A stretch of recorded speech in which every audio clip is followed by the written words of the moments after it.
Frozenheim is a serene Norse city builder game which released May 21st, 2021, developed by Paranoid Interactive, that offers elaborate management mechanics and multiple progression trees to balance as you maintain and expand your settlement. Prepare for brutal, real-time strategy combat that will put your tactical skill to a test. As you launch exploration parties on foot and by boats, you will not only discover resources you can exploit, but also draw the attention of the enemies who will seek to destroy you. To prove yourself an Earl worthy of sagas, you will build and expand a Viking village from nothing to a rich, unconquerable settlement, forage, hunt, fish, grow your food, and keep your clan safe as the seasons pass, find your progression path as you learn to utilise new buildings and units, explore the fjords of Midgard, launch raid parties on foot or set sail in your Drakkar. Seek the blessings of ancient shrines and build temples to win the favour of Asgard. Raid other players or form alliances with them in multiplayer matches. Capture the raw beauty of the frozen north in photo mode. In this First Impressions video, I will play through the first campaign story to get a feel for the world, combat, controls and aspects of city building. With experience in games such as Age of Empires franchise, I will be comparing my experience in Frozenheim to my experience within AoE. Let us dive into the gameplay and see what it has to offer.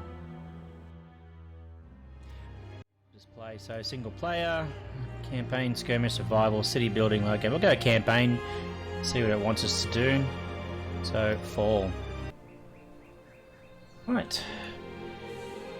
Objectives. Find your way back to your settlement. Okay, so we select them. All right. So we'll just move them up, try and get them back to the settlement. Let's just not read anything, let's just do what men do and just jump into a game and not read and just press buttons and hope for the best, shall we? Nope, not that way. So you can't just click wherever you want, you have to click somewhere you can see. So I'm guessing if I was to click there... Yeah, again, I'm just being a man, ignore that. So from here, I can click there, but they don't move. Okay, so you've got to baby your units a little bit, that's fine. I guess it means that you can't just click and forget. So what do we do here? Click on this. What is this? Okay, so now that looks to be my outpost. Okay, what have we got here? We've got 5 troops. What are these guys? So you can hide your units in foliage of the forest, let them pass enemies undetected. Okay, interesting. So units can hide in bushes. So if I bring them into here... Okay, so now they are hidden because their icon has gone from solid to slightly transparent. That's a neat feature. So I guess if you want to launch a surprise attack, depending on what you're doing, you can move them into trees and not be seen. Move them back out, and now it's fully visible. Okay, so let's see. Can I come in? I don't know if this is the right way, but we'll try. Now, for science, let's see what happens if we launch a surprise attack while they're not paying attention. While I'm Kill them all! I'm guessing they kind of knew. But that's alright. So 2 units. 1. And... defeat! Alright, mistakes were made. Now that we know what we can and cannot do, let's try and do this a bit differently. Let's try and find home, shall we? So this time, what we will do is we'll stay in the trees and we won't actually engage them. Yes, we know about cover. So we won't actually try and engage them. We'll just move past, which I think is probably the best scenario as they have 5 units and we've only got 2. And the last time I did maths, which believe me was some time ago, 5 was a larger number than 2. Don't want to see what happens there. Okay, it's a checkpoint of some description. And apparently that's all you have to do to get back to your settlement. Very good. Woodcutter's hut. So we want to build one of those. Now, like most games, I presume the woodcutter's hut should be near trees. But it looks as though it needs to still stay within the boundary of my main center. So... let's, oh, you can rotate. Ooh, look at that. Alright, so why don't we put this woodcutter's shack right nestled in the trees here. It's still within the boundary. That should do the job. So, Main building allows you to hire builders and has... Okay. Right, okay, well that's built, so that was fairly quick. So, woodcutter's hut. So we want probably 3 people in that. Alright, so 3 people just emerged from the homestead, and I'm guessing they are now going over to fill the requirements of what I've just asked there. Okay, so what's this little dude going to do? Is he going to go back in there? Alright, so we have 6 in there and 3 over there. Now again, maths and I aren't the best of friends, but I've got 10 villagers, 6 in there and 3 in there. That tells me that one guy's playing hooky. But that's fine. So, reach Jarl Erland's settlement. Jarl's homestead, this must be the one. What's this over here? Okay, so that's where I came from, and apparently over here is my settlement that magically appeared out of nowhere. Alright, alright. Well, why don't we take our scouts and see what happens if we tell them to go there? Will they go there by themselves? Or, nope, they'll just stand there. Okay, very good. Fisherman's hut. Training hall. Fisherman's hut. Right. Already got a fisherman's hut. Why do I need another one? Oh, I want 2. Alright, fair enough. So we'll make a second hut and we'll chuck it just there. Right. Construct a house. Alright, well we need to get a house now. You can rotate, that's nice, okay. So we'll build it next to this other one, because OCD. Yep, maybe we'll build it here, because yes, that looks a bit more uniform, thank you. Okay, new peasants are settling in the houses, so okay.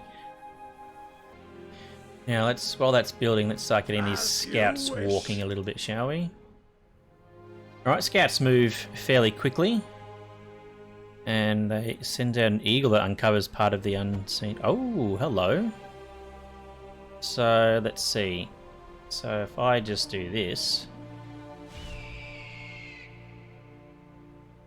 Yeah, right, okay. So the eagle goes out ahead.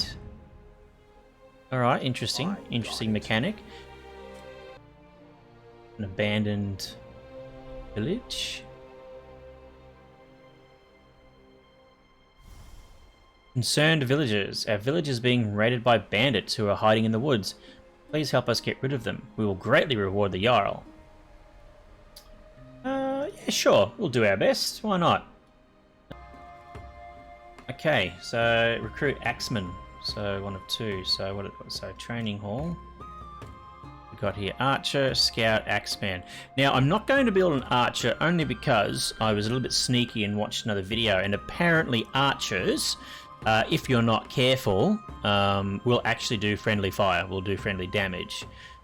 Now their skill, which as you can see there increases attack range by 20% and disables friendly fire for 15 seconds, is okay, but you've got to be mindful of them. So I'm just going to stick with axemen.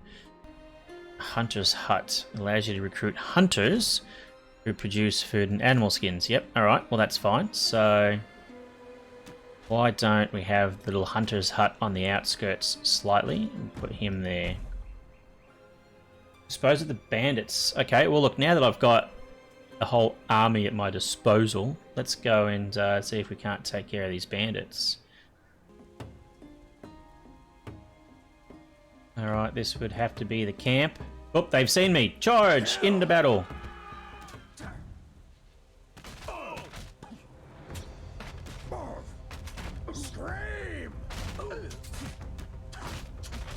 Come on, slice, dice, do all the attacky type stuff. What does this do? Oh, you're just aggressive, that's fine. Okay, 3 versus 4. Oh, they're retreating. No, no, you don't.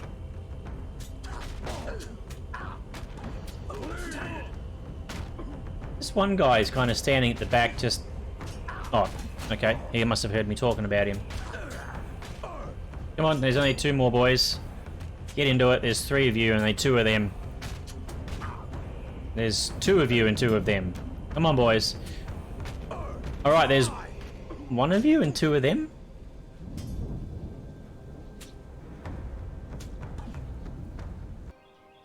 pick the selected area and start chopping down. Oh, right. So I can tell it this forest now is where that hut will collect from. So we'll add 3 people back to that, and now those guys will go over to this forest. Well, that's handy. At least you can tell them the area that you want them to be collecting things from, so that's good. Okay, I think we've allocated our firemen now. And it's gone.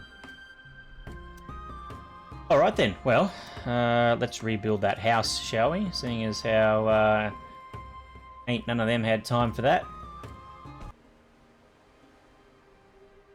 Oh dear, they've multiplied. Oh, cut now. That's not... Alright, this is not going to go well. There is certainly much more maths of them than there are of me.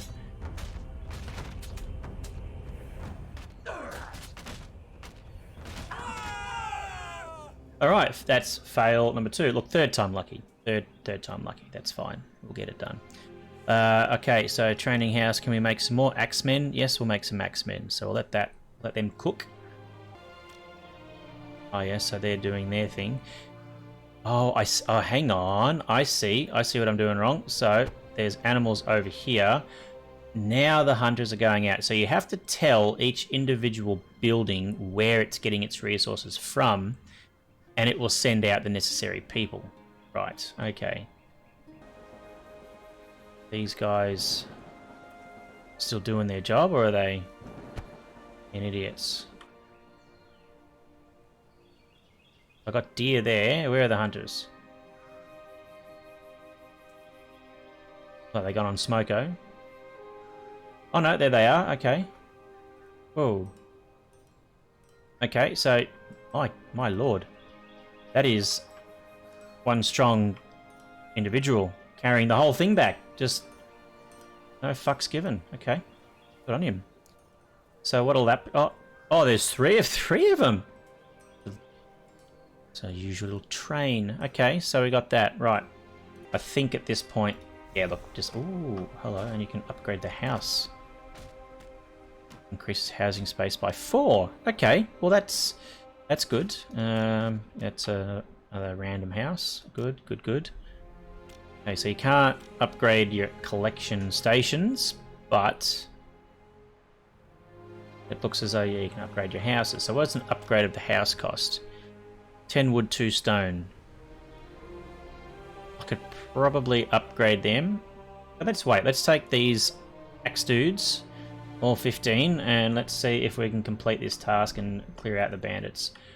Unless the bandits have of course, doubled in size since we last faced them. We'll see. All right.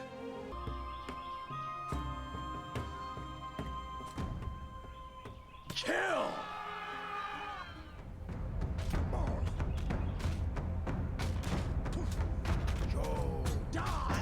Kill! Scream! So you kind of want to flank if you can help it. Oh. Alright, you can come around here. Yep, you can come around here. You can attack from the back. You come around here, attack them.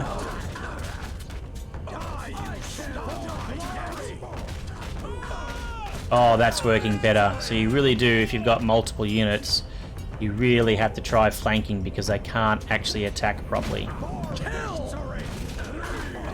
Alright, that makes a bit of sense. Very good. Hey, what do we have here?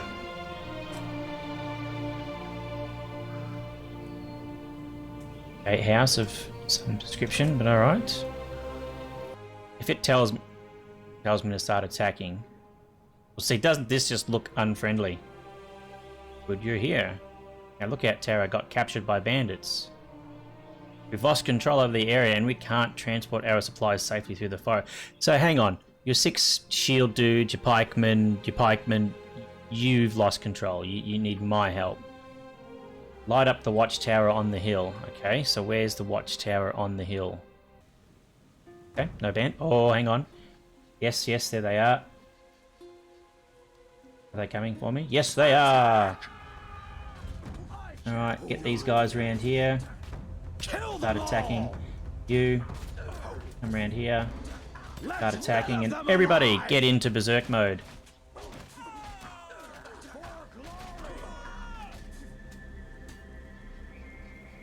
Kill him, there's one left, what are you doing? There we go, right. Enemy army... Oh, hello. Hang... Wait, what? So we just helped these... Hang on a minute. Hang on a minute. How... These... I just... Oh, double-crossed. Jarl Erland has betrayed you. His troops are on their way to plunder your settlement and slaughter your people. Oh, that is disgusting, if you ask me. I am never going to get there in time.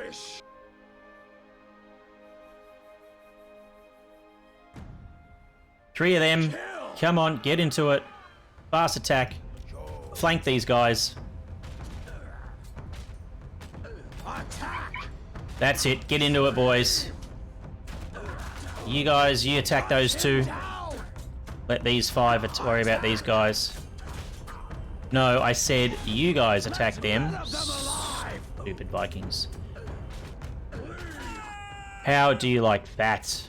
The invaders have been pushed back, but we won't hold them much longer. We need to sail away and find safe land. Right. So we're just going to pack up. Righto. Let's do it. Take what we've got here. To the boats, boys.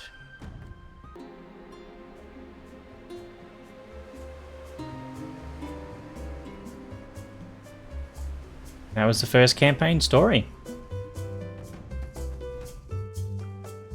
After playing through the first story campaign, my thoughts on Frozenheim are as follows. The world is beautifully detailed, and you can tell that the graphic designers have gone to a lot of effort to really give you an immersive world to which to play in. The music is equally immersive and really complements the graphics and makes you feel as though you're in the world. The sound is amazing, and you can really hear the raindrops falling and the mud that your troops are walking through. It really is a beautiful package overall. Resource gathering is rather simplistic and not overly complicated. You tell your collecting station which resource it's to send the people to gather, and off they go.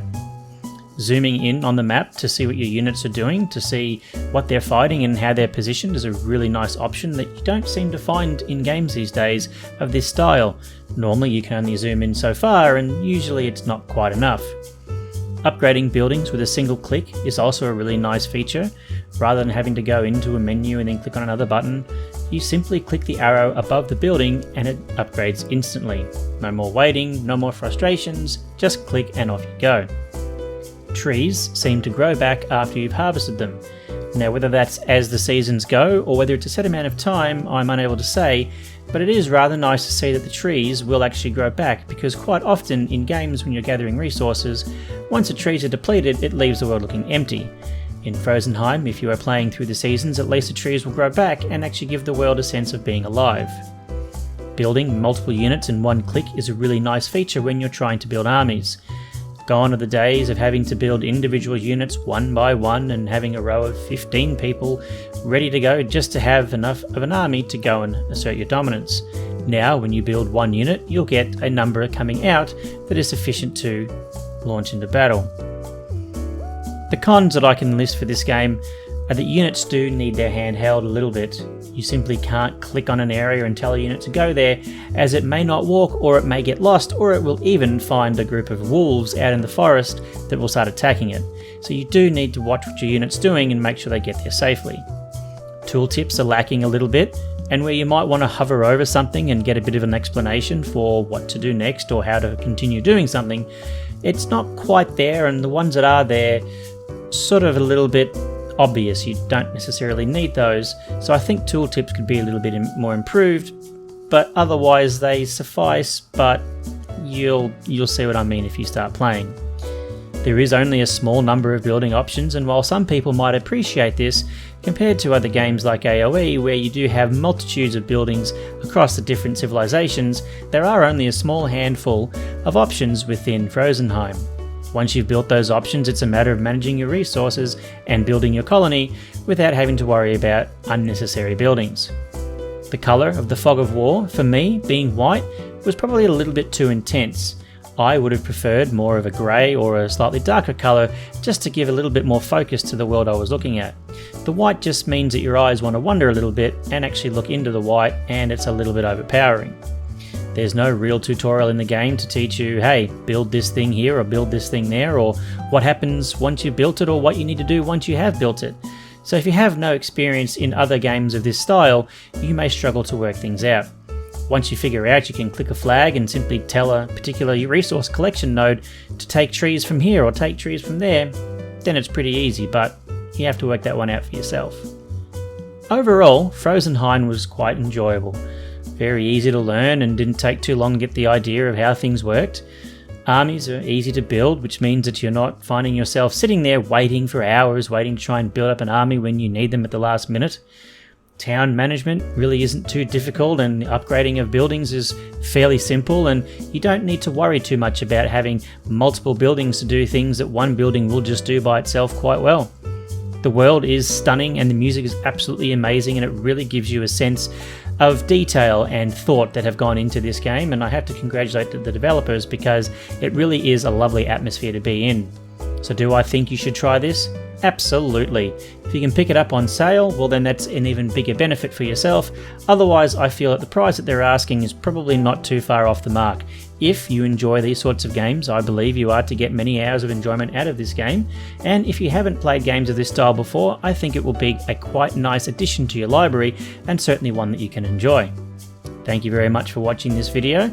Please make sure you subscribe and hit that notification bell so you know when the next videos are coming up. And we'll see you on the next one that comes out.